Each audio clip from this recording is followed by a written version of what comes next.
আসসালামু আলাইকুম ওয়া রাহমাতুল্লাহ ওয়া বারাকাতু। কেমন আছেন সবাই? আশা করি ভালো আছেন। এখানে দিয়ে সরষের তেল দিয়েছি, রসুন ছেঁচা। এখন দিয়ে দেব পাঁচফোড়ন, ধনিয়া, সরষে, কালো জিরা, মেথি।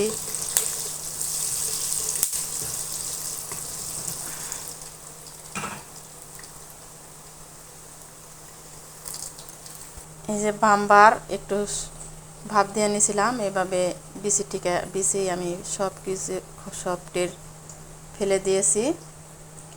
আমি অর্ধেক বানাবো বিচি সহ, এই যে, আর অর্ধেক বানাবো বিচি ফেলে দিয়ে। এটির আমি সবটির বিচি ফেলে দিয়েছি।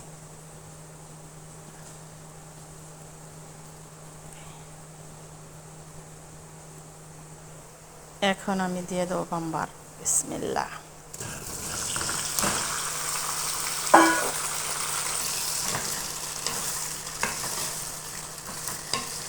দিয়ে দিলাম শুকনো মরিচ, আচারের মশলা,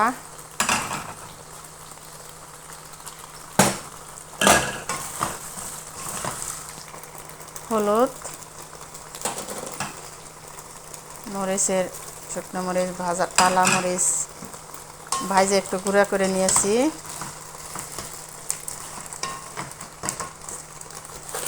স্বাদ মতো লবণ। লবণ আচারের মধ্যে একটু বেশি দিতে হয়।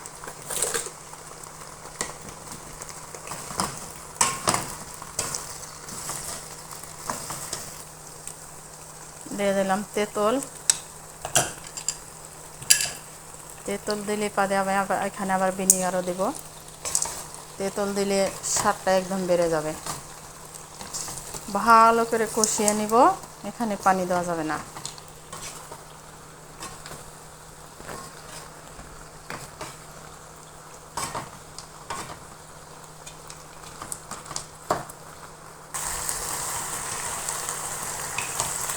আপনারা কাঁচাও বানাইতে পারেন, আমি কাঁচাও বানাই, কিন্তু একটু সেদ্ধ করে নিলে তাড়াতাড়ি খেতে পারবো, এই জন্য আমি একটু ভাপ দিয়ে নিয়েছি। ভাপ দিয়ে নিলে 2-1 দিনের মধ্যেই খাওয়া যাবে, এই জন্য।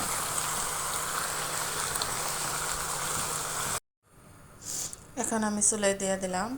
পুরোপুরি সেদ্ধ করব না, বাস ভাপ আসা পর্যন্ত।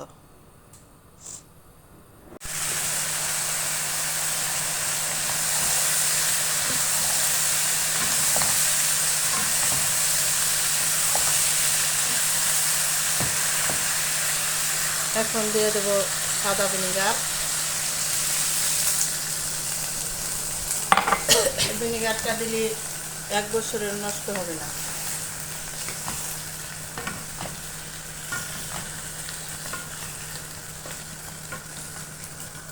রেডি হয়ে গেছে, দেখেন শুকনো মরিচ সেদ্ধ হয়ে গেছে, একদম মাখা মাখা হয়ে যাব।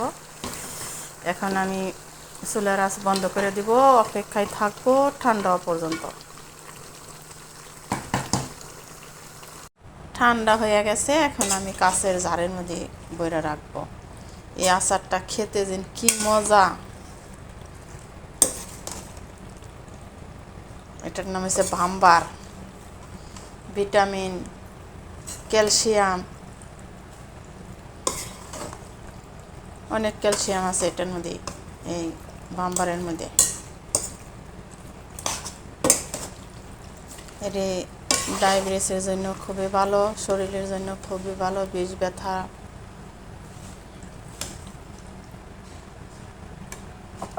প্রচুর ক্যালসিয়াম।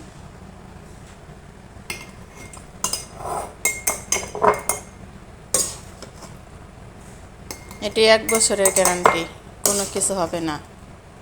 আমি ফ্রিজে রাখবো না, বাহিরে রাখবো। আচার ফ্রিজে রাখলে আচার মজা হয় না। মাশাআল্লাহ, অনেক গুণী হয়ে আছে। যারা আরবি ঘরে থাকে তারা অবশ্যই এই আচারটা খায়, খুবই মজা, তারা জানে। ও যারা না খেয়েছেন অবশ্যই বানাবেন ইনশাআল্লাহ। খুবই মজা, খুবই সুস্বাদু। ও ভিডিওটা ভালো লাগলে অবশ্যই লাইক, কমেন্ট, শেয়ার করুন। ভালো থাকবেন সবাই। আল্লাহ হাফেজ।